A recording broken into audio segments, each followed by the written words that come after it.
शनिवारी दुपारनंतर अगदी पूर्ण कोकणात विशेषतः रत्नागिरी जिल्ह्यामध्ये वादळी वारा झाला आणि त्यामुळं कोकणातल्या हापूस आंब्याचं प्रचंड मोठं नुकसान झालेलं आहे।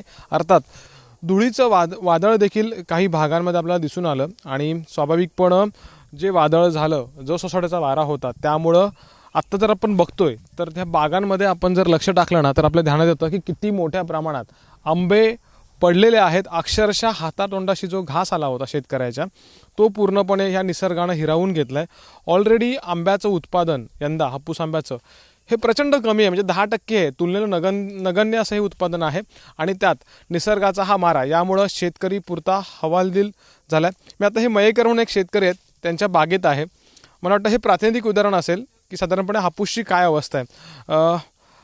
शेठ मला सांगा, साधारणपणे तुमची तिथं बाग जी आहे ती किती एकरावरती आहे, किती झाडं लावलेत, किती वर्षापासूनची आहेत आणि झालेलं नुकसान किती आहे तुमचं नेमकं?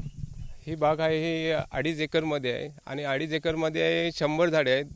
2007 साली मी लावलेली आहेत झाडं ही।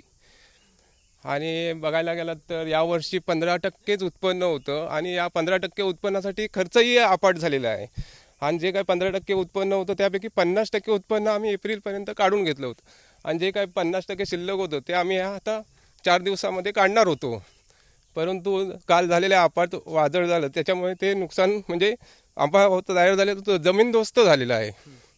आता मला सांगा साधारणपणे किती क्रेट, म्हणजे आता हा ह्या क्रेटमध्ये हा आंबा आहे म्हणजे आपण जर बघितलं तर ठीक आहे। आता मला वाटतं तुम्ही आताशी थोडीशीच बाग फिरलात, अजून पूर्ण बाग तुमची फिरून झालेली नाहीये। किती क्रेटचं नुकसान आणि काही हजार लाखो किंवा डझनमध्ये तुम्ही काही कॅल्क्युलेशन सांगू शकता का प्रेक्षकांसाठी?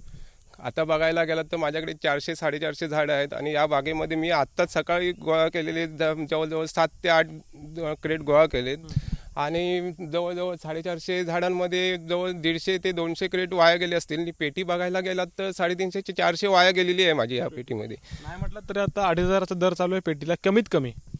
बरोबर, 2,500 दर चालू आहे आणि नुकसान बघायला तर 7 ते 8 लाख रुपये साधारण आत्ताच्या घडीला नुकसान झालेलं आहे या वादळाने अगदीच।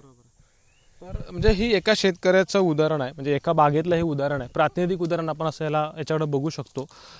तर एक साधा विचार जर केला तर रत्नागिरी जिल्ह्यामध्ये साधारणपणे 1 लाखहून जास्त हेक्टरवरती हापूस आंब्याची लागवड आहे आणि अशा हजारो शेतकरी आहेत ज्यांचं पूर्ण वर्षाचं आर्थिक गणित ह्या हापूसवरती असतं आणि झालेलं नुकसान म्हणजे ऑलरेडी शेतकरी नुकसानीमध्ये आहे यंदाच्या वर्षी।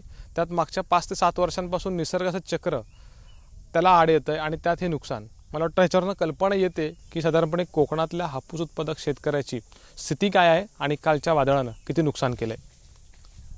कॅमेरामॅन महबूब शेखसह अमोल मोरे, एबीपी माझा, रत्नागिरी। एबीपी माझा, उघडा डोळे बघा नीट।